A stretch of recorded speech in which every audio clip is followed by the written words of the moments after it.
हाँ तो प्यारे साथियों, कैसे हैं आप सभी। उम्मीद करते हैं आप सभी बहुत अच्छे होंगे और बिल्कुल जबरदस्त तरीके से अपनी पढ़ाई को कर रहे होंगे। आज का मोटिवेशन आप लोग के लिए है कि बिल्कुल खामोशी से आप लोग पढ़ाई कीजिए, एक दिन शोर आएगा।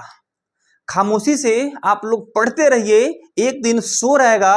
और आप लोग चिंता मत कीजिए क्योंकि इस साल रिजल्ट बेजोड़ आएगा।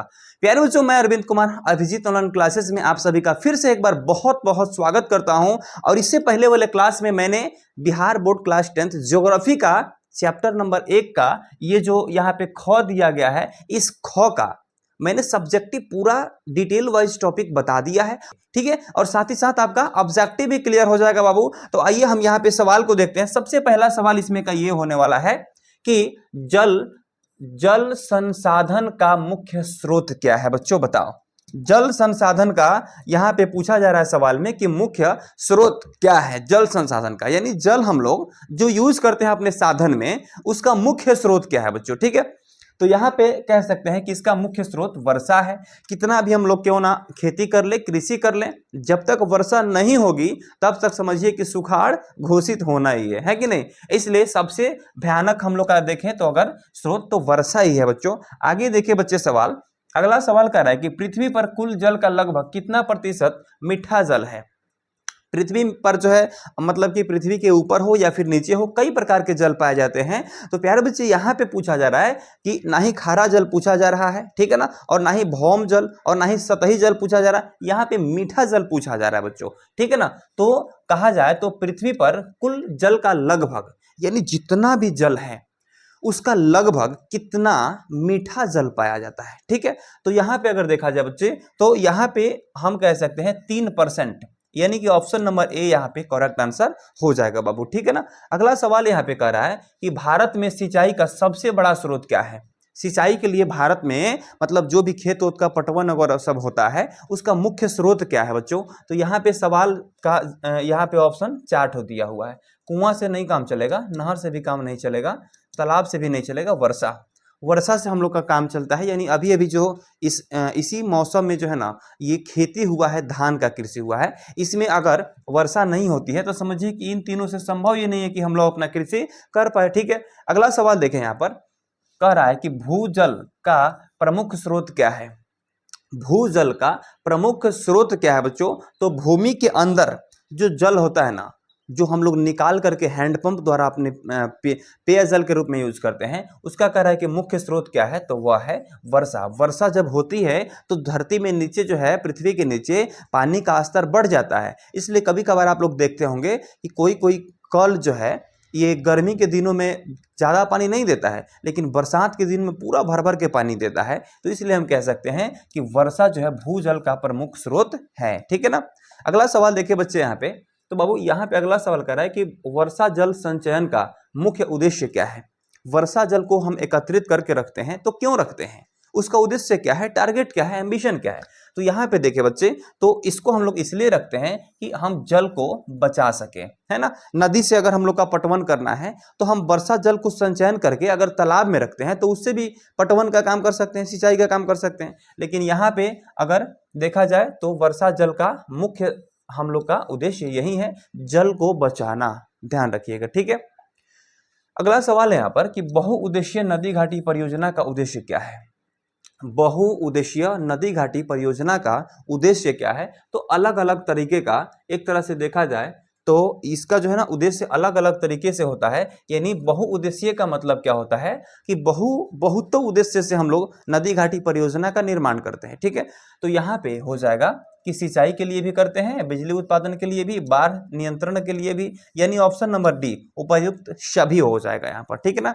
उपर्युक्त सभी हो जाएगा बच्चों। अगला सवाल देखे जरा, कह रहा है यहाँ पर कि भारत की सबसे बड़ी बहुउद्देशीय परियोजना कौन सी है। भारत की सबसे बड़ी बहुउद्देशीय परियोजना कौन सी है। तो मेरे प्यारे बच्चे, इसका हो जाएगा भाखड़ा नांगल परियोजना। भाखड़ा नांगल परियोजना क्या हो जाएगा जी, भाखड़ा नांगल परियोजना जो है सबसे बड़ी बहुउद्देशीय परियोजना है। क्लियर है। चलो बच्चों आगे बढ़ते हैं बाबू।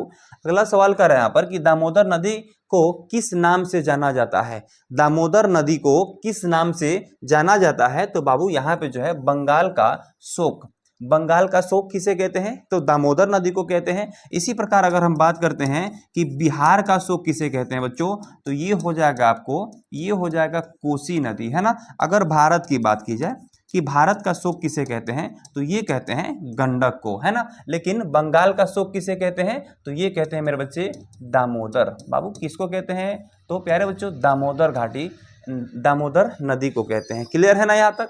चलिए आगे बढ़ते हैं। अगला सवाल है यहाँ पर कि जल संरक्षण का सबसे सरल उपाय क्या है? जल को संरक्षित करने का, जल की सुरक्षा करने का सबसे कह रहा है कि सरल उपाय क्या है?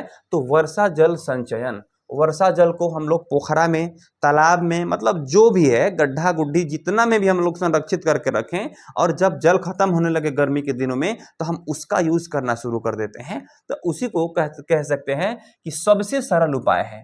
ठीक है ना, इसलिए 9 का ऑप्शन नंबर ए जो है ना परफेक्ट आंसर हो जाएगा बाबू। ठीक है ना। चलिए अगला सवाल की बात करते हैं। तो यहाँ पे 10 का हो जाएगा भूजल स्तर घटने का मुख्य कारण क्या है?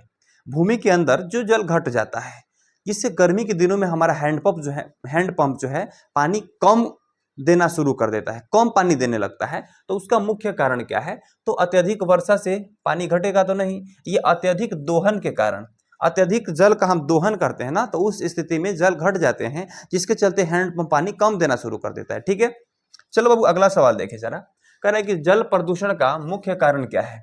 जल प्रदूषण का मुख्य कारण क्या है? तो बाबू जल प्रदूषण का मुख्य कारण है औद्योगिक अपशिष्ट। बहुत सारे नदियों में हम कहीं कहीं जाते हैं चल के, तो देखते हैं कि मतलब बिल्कुल ब्लैक पानी बहता है, उसमें काला कलर का पानी बहता है। ठीक है ना, तो उसमें जो है काला पानी बहने का मेन कारण ये होता है कि हम लोग के यहाँ बिहार में शुगर मिल्स होते हैं, और जो उनमें से पानी निकलता है ना उस उद्योग से, तो वह जो है बिल्कुल काला निकलता है। जैसे हम लोग के एरिया में यहाँ पे रामनगर क्षेत्र है, वहाँ पे एक नदी बहती है, वहाँ पे एक कॉलेज है। हम जब भी वहाँ पे जाते हैं तो देखते हैं कि उस नदी से क्या बहुत मतलब कि कचरा टाइप का और बिल्कुल अपशिष्ट जल उस नदी से होके निकलता है। तो कभी कभी वहाँ पे रुक के हम उसको देखे भी हैं अच्छे से। ठीक है, तो यह क्या होता है कि जल प्रदूषण का मुख्य कारण है औद्योगिक अपशिष्ट, है ना। आगे बढ़ते हैं बच्चों, सवाल को देखते हैं। यहाँ पर कह रहा है कि भारत में जल संकट का मुख्य कारण क्या है?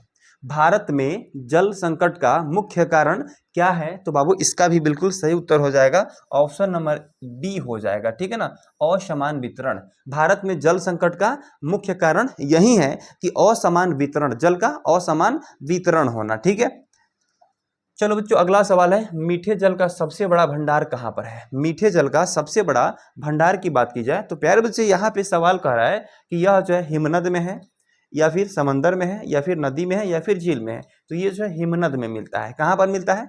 हिमनद में। जो बर्फ की नदी होती है ना, वहीं पे सबसे अधिक मीठा जल मिलता है मेरे बच्चे। ठीक है ना, याद रखिएगा चीजों को, हिमनद में सबसे ज्यादा मीठा जल। अगला सवाल है यहाँ पर कि टिहरी बांध किस नदी पर बना है?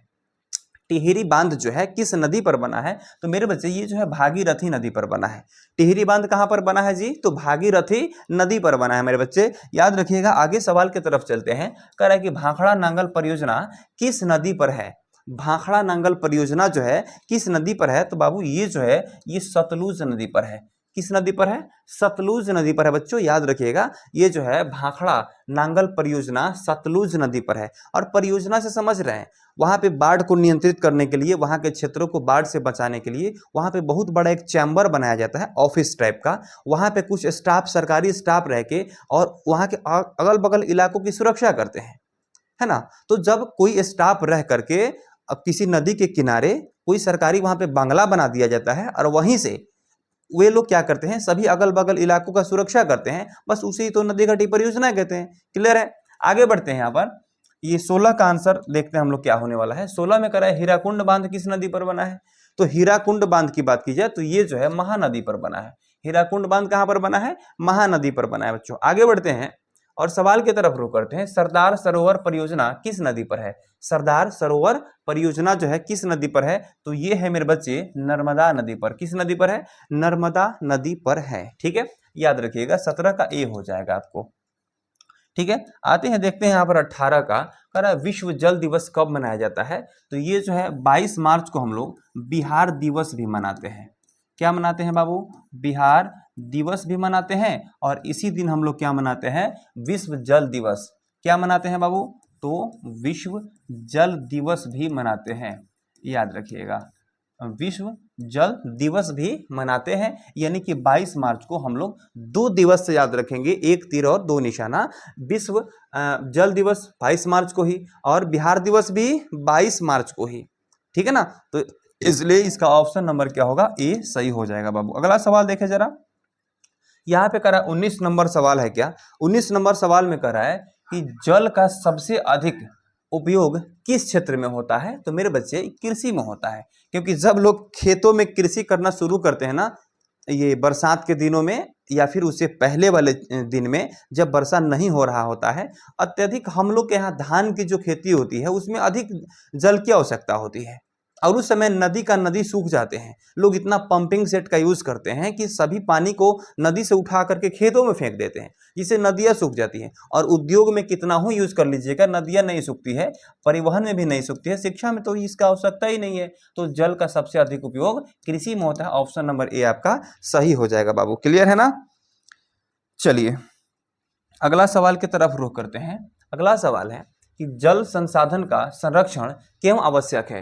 तो जल संसाधन का संरक्षण इसलिए आवश्यक है कि अगर आज हम लोग जल को खत्म कर देते हैं तो आने वाले समय में क्या होगा, आगामी जो भी पीढ़ी है उसके लिए जल की कमी होगी और वे जल के लिए दर दर भटकने शुरू कर देंगे। इसलिए बच्चों यहाँ पे जल संसाधन का संरक्षण जो है भविष्य के लिए बिल्कुल जरूरी है, आवश्यक है। क्लियर है।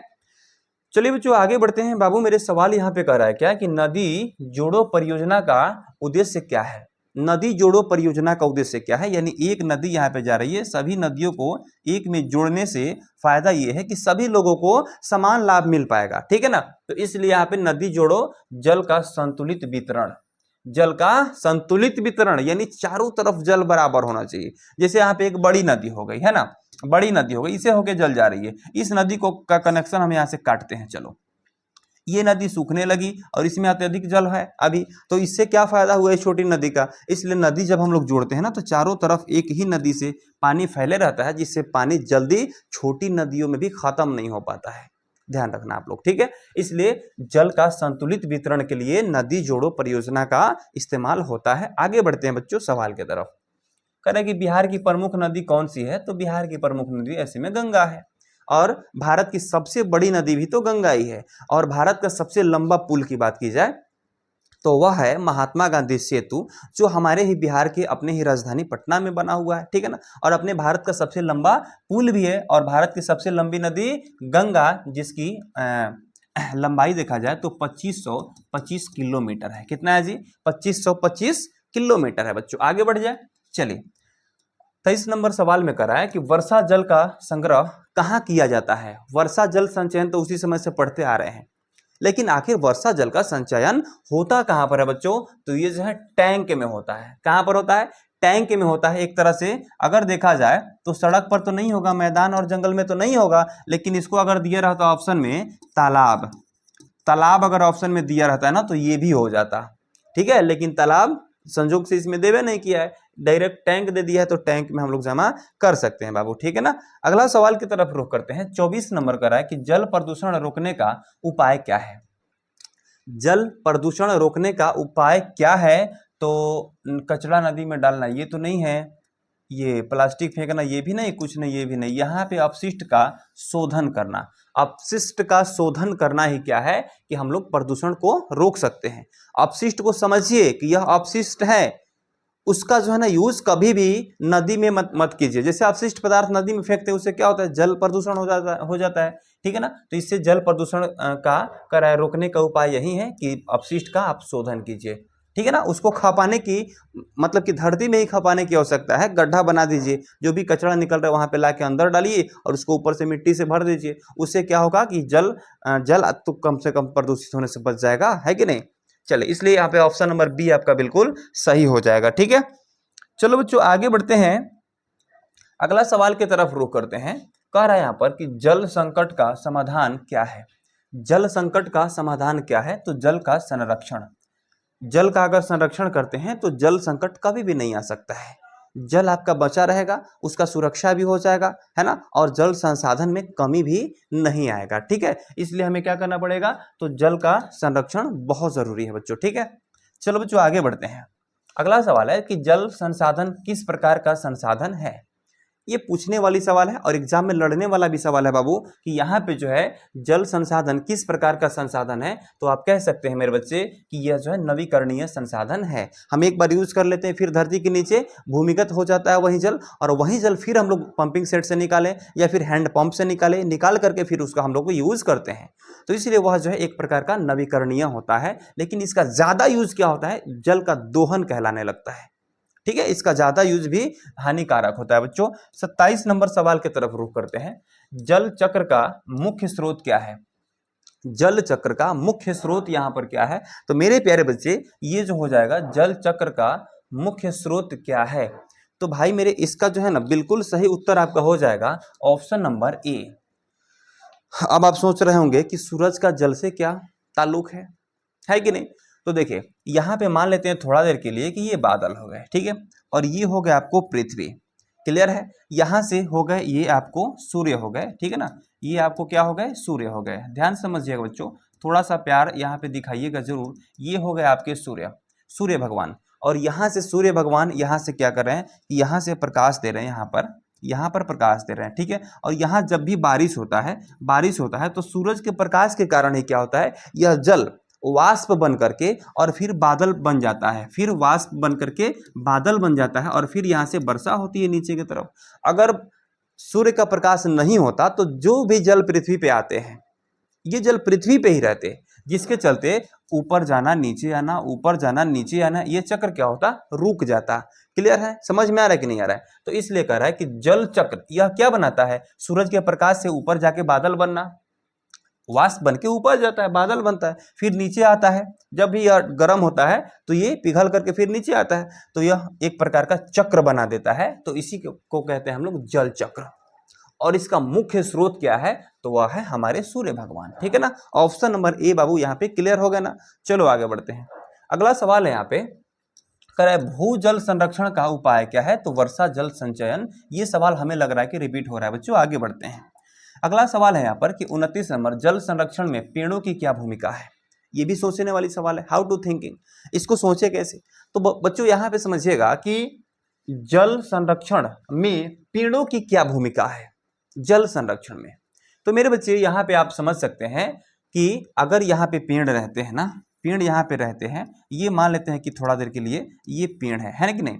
और पेड़ों की क्या भूमिका है, तो जल संरक्षण में जब पेड़ होते हैं तो पेड़ के नीचे तालाब वगैरह जब होता है और इसके अगल बगल में पेड़ होते हैं, तो इससे होता ये है कि ये पानी जल्दी से सूखता नहीं है। क्या होता है बाबू, सूखता नहीं है, ठीक है। और तालाब के किनारे किनारे आप लोग देखिएगा कि हमेशा पेड़ लगे रहते हैं, क्लियर है। अब जब पेड़ लगा रहता है तो पानी जो है जल्दी से ऊपर जाने में, वाष्प बनने में उसको समय लगता है, जल्दी से वाष्प नहीं बनता है। इसलिए क्या होता है कि जल संरक्षित हो पाता है, इसलिए भूजल बढ़ता है। ये जल्दी ऊपर नहीं जाएगा, जिससे ये रिस रिस करके नीचे की तरफ जाता है, भूमिगत जल बनाता है, और इसी से क्या होता है कि भूजल बढ़ता है। इसलिए पेड़ की इसमें भी भूमिका, बहुत अहम भूमिका है, ठीक है।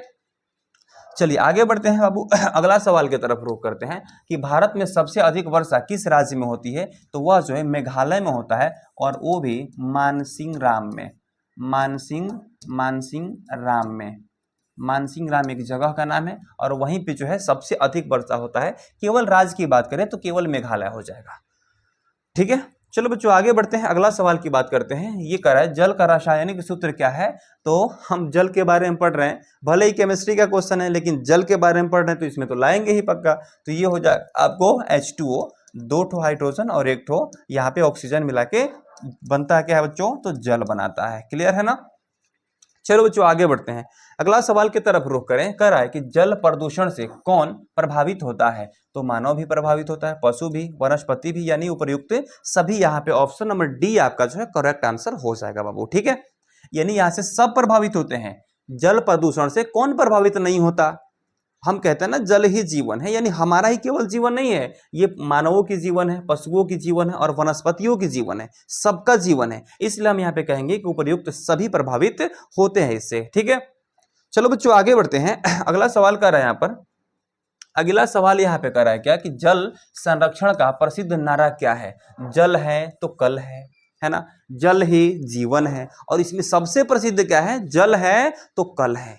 यानी कि जल हम अगर बचाते हैं तो हमारा भविष्य, आगामी पीढ़ी सुरक्षित होगा और नहीं तो असुरक्षित हो जाएगा। ठीक है, आगे बढ़िएगा, देखिएगा बच्चों यहाँ पर ये ए हो जाएगा। अगला सवाल देखते हैं, कह रहा है कि भूजल किसमें संग्रहित रहता है, तो ये चट्टानों की दरारों में, चट्टानों की दरारों में जो है क्या रहता है, संग्रहित रहता है, जमा रहता है बच्चों। ठीक है, अगला सवाल की तरफ रुख करते हैं कि नदियों में प्रदूषण का प्रमुख कारण क्या है। सोचिए, सभी जितने भी बच्चे देख रहे हैं ना इस वीडियो को, आप देख रहे हैं ना, आपके लिए भी कह रहा हूं कि आपके अगल बगल में कहीं ना कहीं तो नदी होगा, है कि नहीं। केवल सुनिए मत, बातों को समझिए, केवल आप टुकुर टुकुर देख रहे हैं। और यहाँ पे समझिए भी कि आपके अगल बगल में नदी है कि नहीं। लेकिन यहाँ पे आप समझिएगा कि नदियों में प्रदूषण का प्रमुख कारण क्या है। आप खुद से समझिए कि कैसे आप नदी को प्रदूषित करते हैं। तो यहाँ पे ऑप्शन दिया हुआ है कि औद्योगिक कचरा के कारण, वर्षा के कारण, हवा के कारण या फिर सूर्य के कारण, बताइए।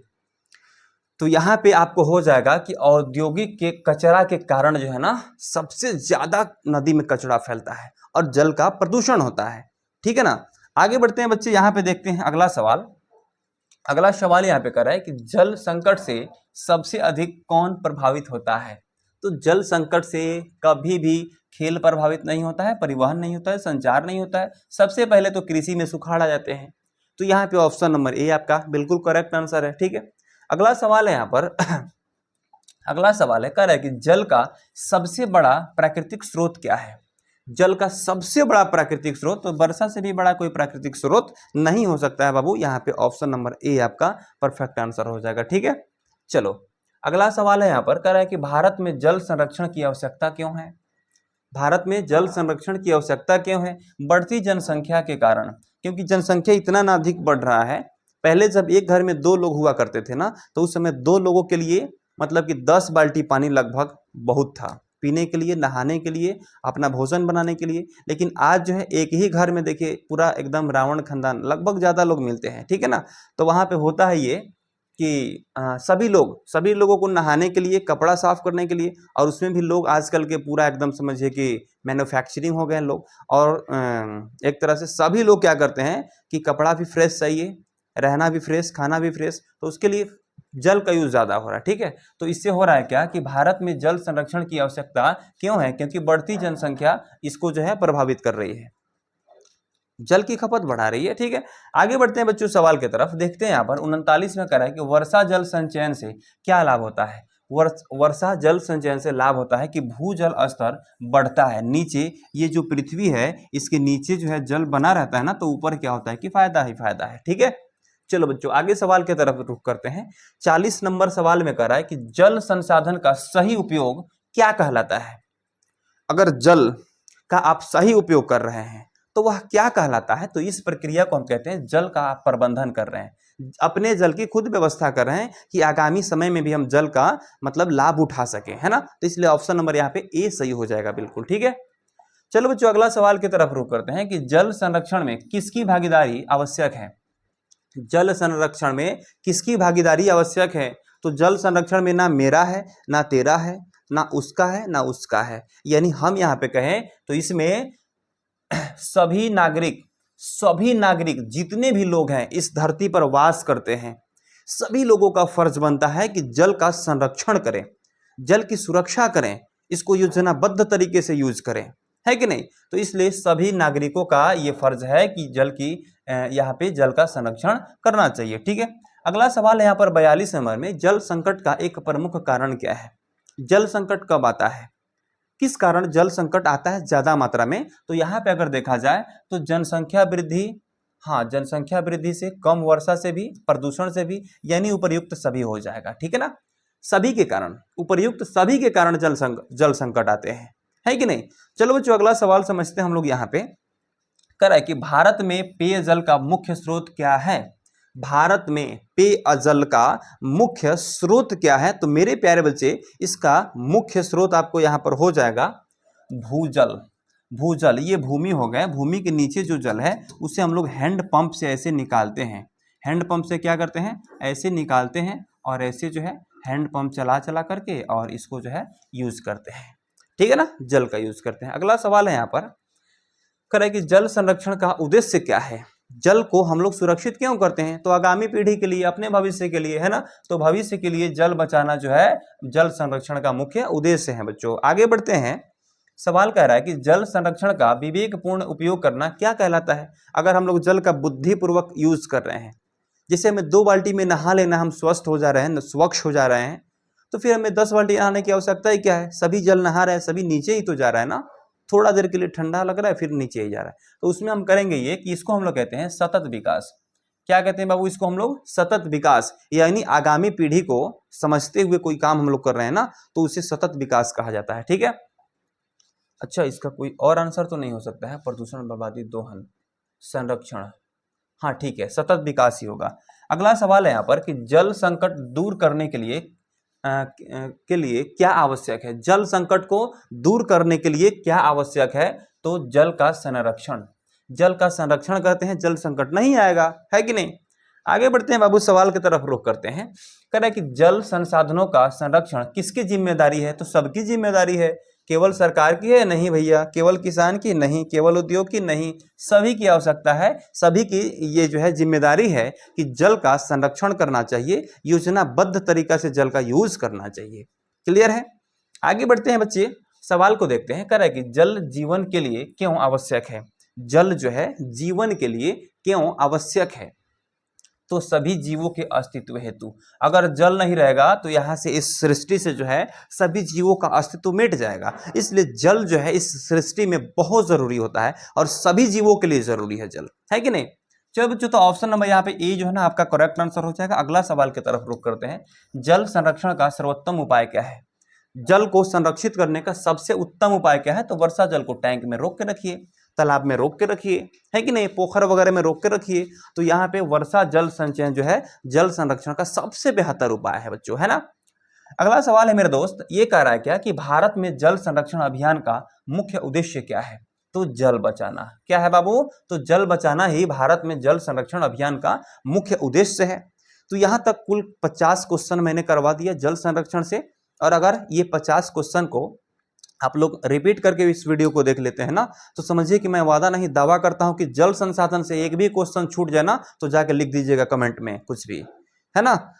तो चलिए बच्चों, आज के लिए बस इतना ही, और आगे फिर मिलते हैं। ये कितना था, ये 1 नंबर का ये ख था, है ना, ख नंबर में जल संसाधन दिया था, इसके बाद वन एवं वन्य प्राणी संसाधन को लेके आ रहे हैं एनसीईआरटी, ये ज्योग्राफी का ये 1 नंबर चैप्टर का गौ लेके आएंगे इस बार। नेक्स्ट क्या पढ़ने वाले हैं आप लोग, नेक्स्ट में आप लोग पढ़ने वाले हैं 1 नंबर चैप्टर का, 1 नंबर चैप्टर का गौ, 1 नंबर चैप्टर का गौ का पूरा आप लोग सब्जेक्टिव पढ़िएगा बाबू मेरे, ठीक है। और इस गौ का सब्जेक्टिव पढ़ने के लिए आप बिल्कुल तैयार रहिएगा। हम उम्मीद करते हैं कि आप सभी लोग उस क्लास का वेट जरूर करेंगे। तो चलिए आज के लिए बस इतना ही। अगर वीडियो पसंद आई हो तो लाइक जरूर कीजिएगा, ठीक है ना। और अगले क्लास को देखने के लिए चैनल को सब्सक्राइब करके और बेल आइकन को जरूर दबा लीजिएगा, ताकि गौ वाला जो है ना क्लास सबसे पहले आप ही को मिलेगा, ठीक है। तो चलिए मिलते हैं नेक्स्ट क्लास में, तब तक के लिए सभी प्यारे बच्चों को मेरे तरफ से टाटा, गुड बाय, बहुत बहुत